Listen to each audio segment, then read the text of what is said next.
Friends, welcome to Biology Made Easy.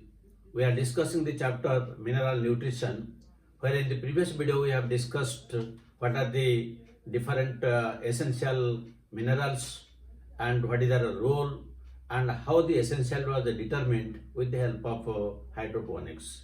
Today in this video, we will discuss some of the minerals individually, what is the role played by them, and in their absence, what are the deficiency symptoms or the hunger signs. So let us start. Let us start with the nitrogen. So the nitrogen is one of the very important elements that is required by the plant body.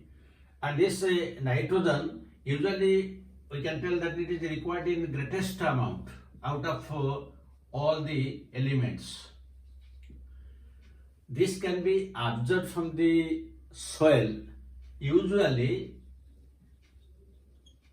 in the form of nitrate ions. But besides the nitrate ions, it can also be absorbed by means of nitrate ions and also by ammonium ions. That means here another thing is clear. That means nitrogen can be absorbed both in the form of cations and anions, because it can be absorbed from in the form of these ammoniums or in the form of nitrate and nitrite.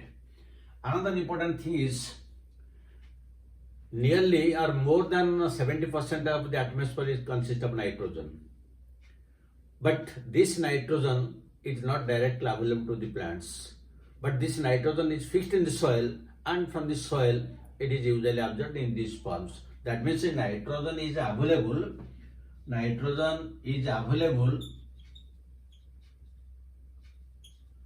both in elemental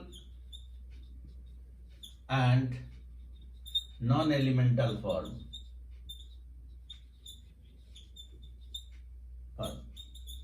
So these are some of the important things about nitrogen. It is required in greatest amount and mostly in the form of, this is the most preferred one, but besides that nitrite and ammonium salts are also absorbed by the plant from the soil. Now let us discuss what are the important roles played by this nitrogen. Since nitrogen is one of the very important constituents, so it is usually, and will write the functions of nitrogen. It is a constituent of proteins.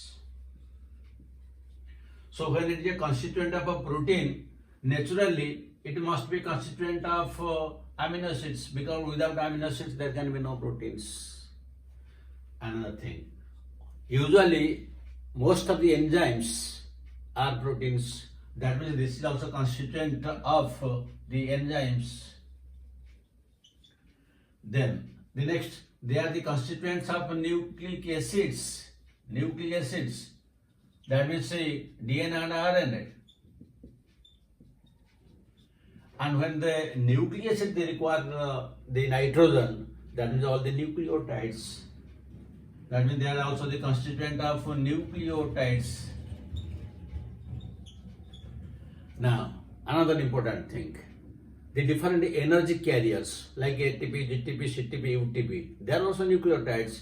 That means nitrogen is also a constituent of energy carriers. Energy carriers like ATP, GTP, CTP and UTP. Then they are also the constituent of coenzymes. Coenzymes like NAD and NADP, or you can tell the FMN, flavin mononucleotide. These are all coenzymes. So nitrogen is also a constituent there. Then this is also the constituent of the porphyrin head of chlorophyll. That means the chlorophyll synthesis also requires the presence of nitrogen, because in the porphyrin head there are 4 pyrrole rings and they are also made up of nitrogen. Then they are also the constituent of alkaloids. Then constituent of vitamins and hormones. That means they are almost major constituent of all important biomolecules required by the plant body. They are the constituent of nucleic acid, nucleotides, energy carriers, enzymes, proteins, amino acids, alkaloids, and that is also constituent of chlorophyll, which is very important for the plant body, vitamins, hormones, which is required for everything. That means the nitrogen required mostly by all parts of the plant body. They are required for all parts of the plant body, but more required in the meristematic regions. More required in meristems. So very easily you can remember all these things, but you have to remember because this is important from examination point of view.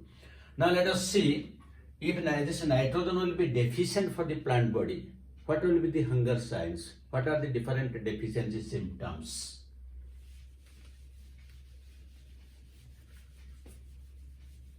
So the deficient symptoms,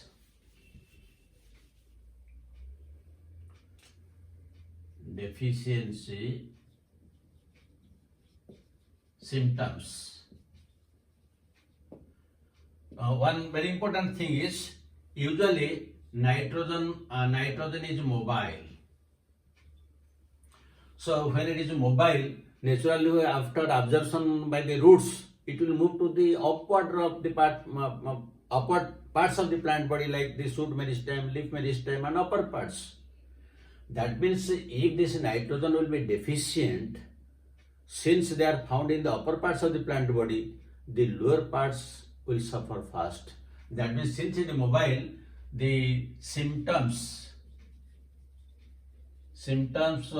will be seen fast in older or senescent parts,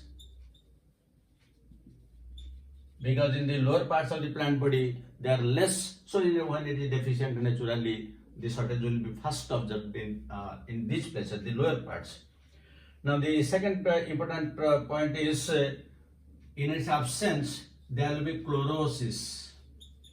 Chlorosis means yellowing of leaves. Because when there will be no synthesis of chlorophyll, so it will gradually turn, and this is also very important point. Then another will find the growth will be stunted growth. In absence of nitrogen, the apical meristems will not grow fast, so naturally the growth will be stunted. Then another important thing is, there will be poor cell division.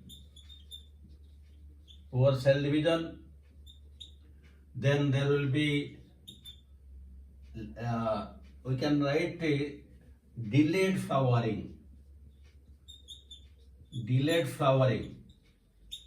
That means in absence of or in deficiency of nitrogen, the flowering will be very much delayed. And another important function is usually the poor cell division, or you can write the cell division is inhibited. So this is very important point. This is also, the chlorosis is also very important.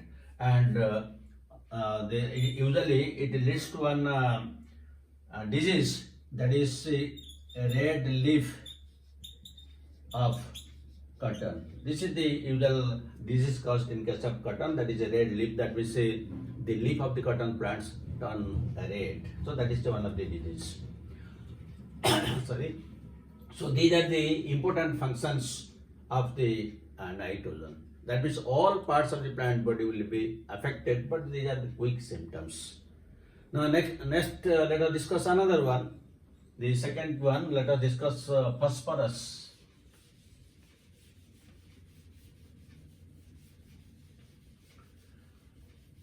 So phosphorus is also a very important requirement or important mineral for the plant body. Like nitrogen, it is also required in huge quantity. Phosphorus. So it is usually required in very high quantity, and usually it is absorbed from the soil,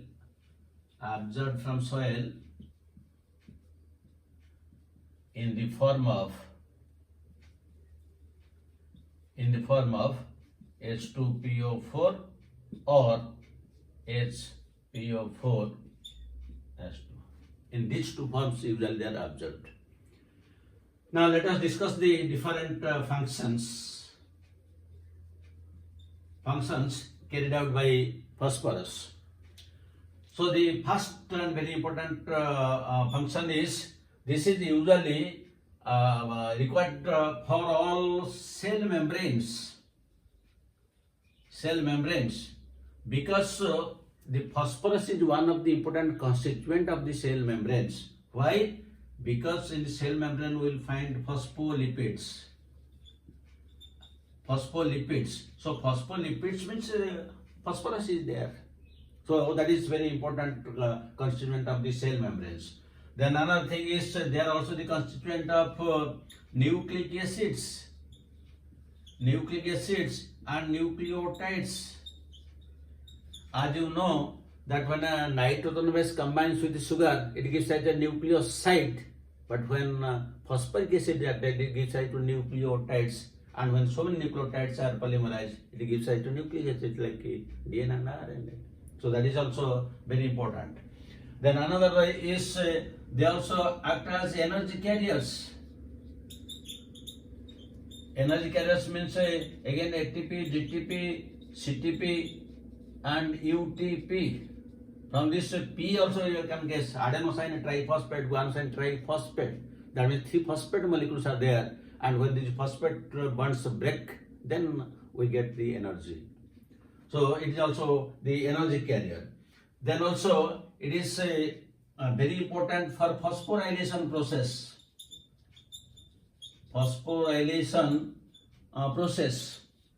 And the phosphorylation process usually required for photosynthesis.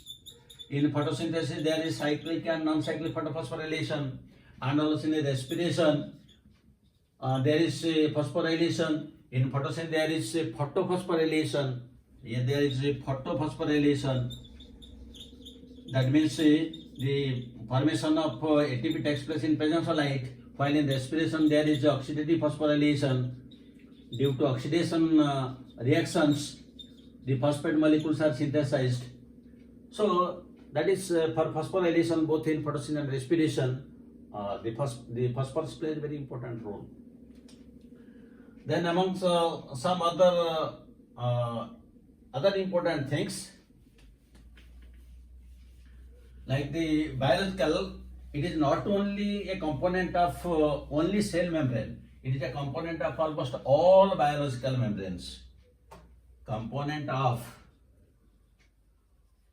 It is a component of all biological membranes.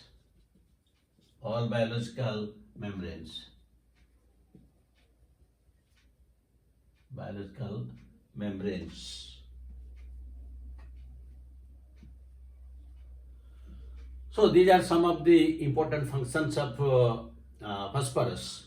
Now let us see what are the deficiency symptoms. In its absence, what deficiency symptoms are observed.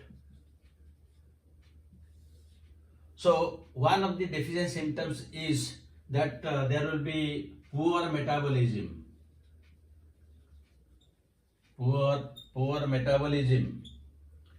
Then another important is there will be premature fall of leaves, then young buds and young flowers. In absence, the flowers, the leaves and buds will fall down. Then another important thing is usually there will be delay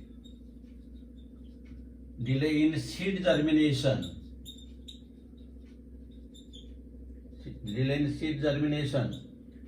Then appearance of red and purple stripes on the leaves. And again there is another is there will be less cambial activity. That means the activity of the cambium will also decrease. So these are some of the deficient symptoms in case of phosphorus. Poor metabolism, because there will be no production of energy, that is ATP, GTP, because the phosphorus is a constituent of all these energy carriers. So this is all about the phosphorus. Now let us discuss the third one. The third one is potassium. So potassium is also an important mineral required by the plant body. Potassium. So usually it is absorbed from the soil, in the form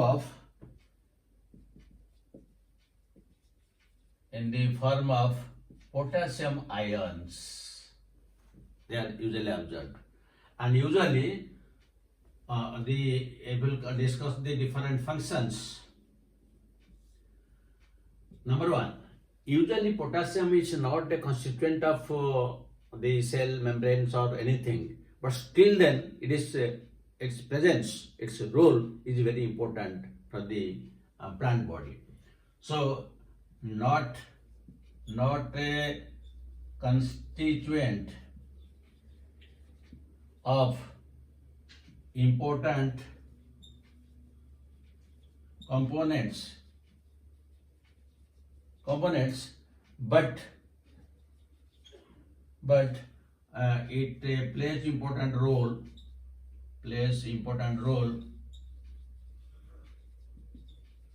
in several biological functions.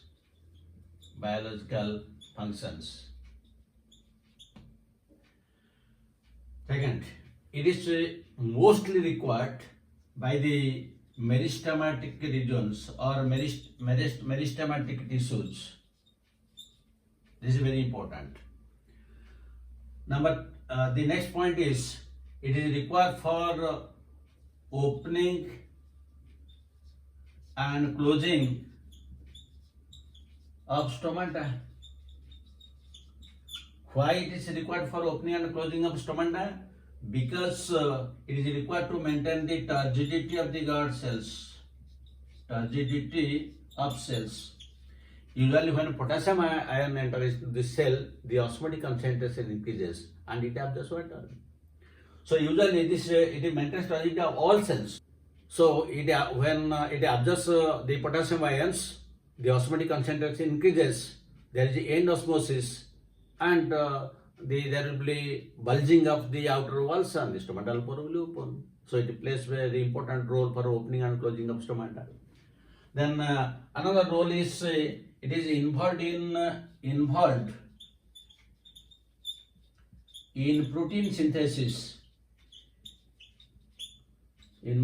protein synthesis.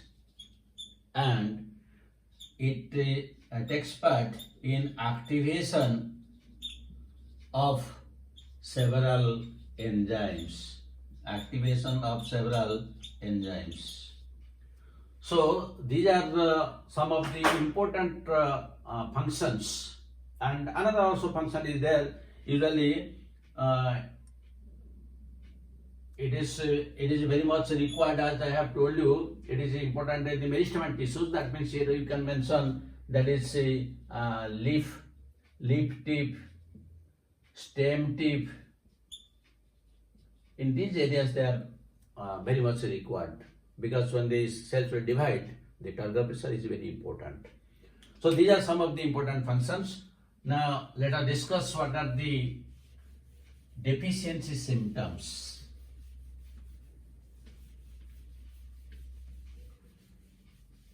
Or we can tell the hunger signs. Deficiency symptoms. So among the deficiency symptoms, first we can write that usually this potassium is mobile in nature, just like nitrogen.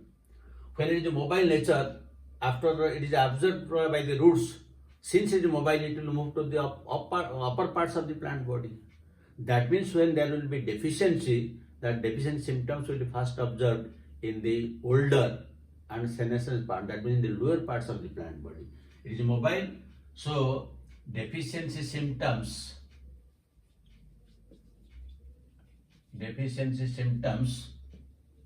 will be first observed. These are very important from examination point of view.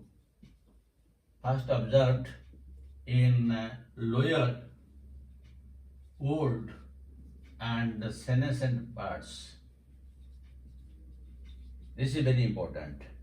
Then the next important function, it is in its absence, it will lead to chlorosis and also necrosis. Chlorosis means yellowing of leaves,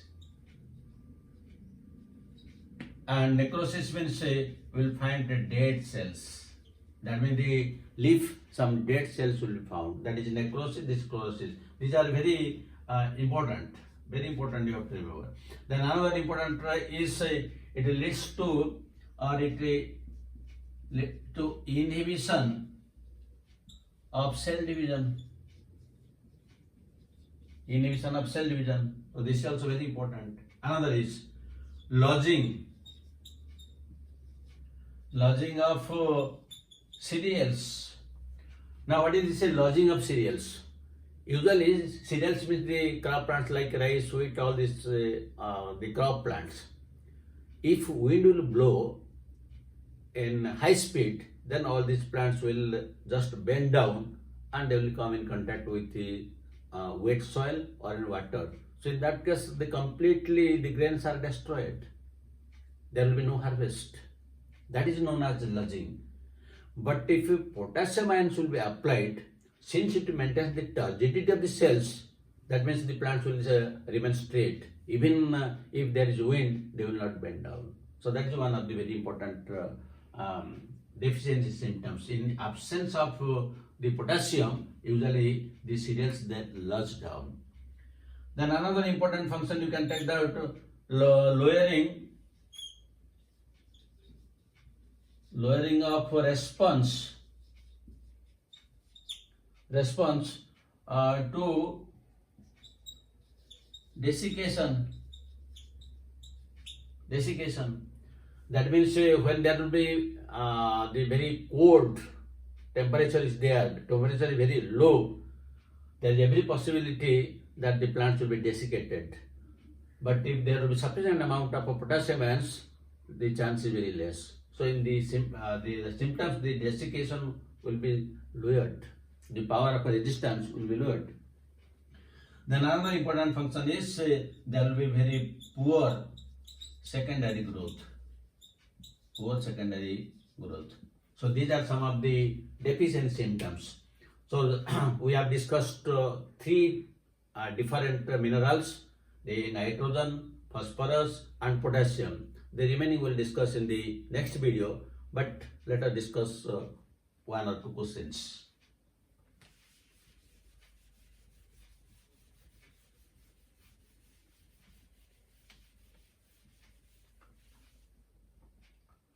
So one question, in which of the following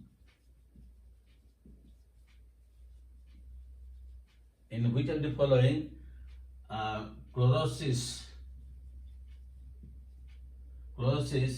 is not observed?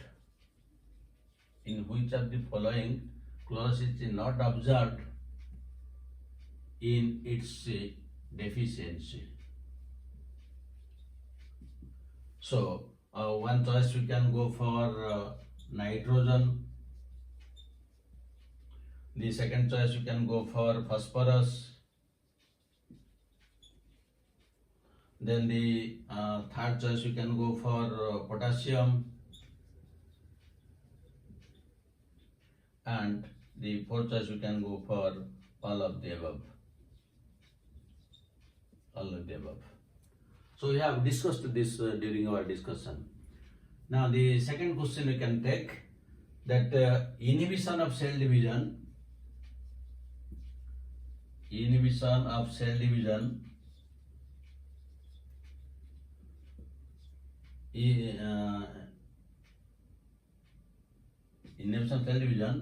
takes place when the following one is deficient. So here we can write again nitrogen and phosphorus. Then next we can write potassium, and in the last one we can write none of the above. And all these things we are already discussed during our discussion. So thank you very much for observing it. God bless you. Have a good day.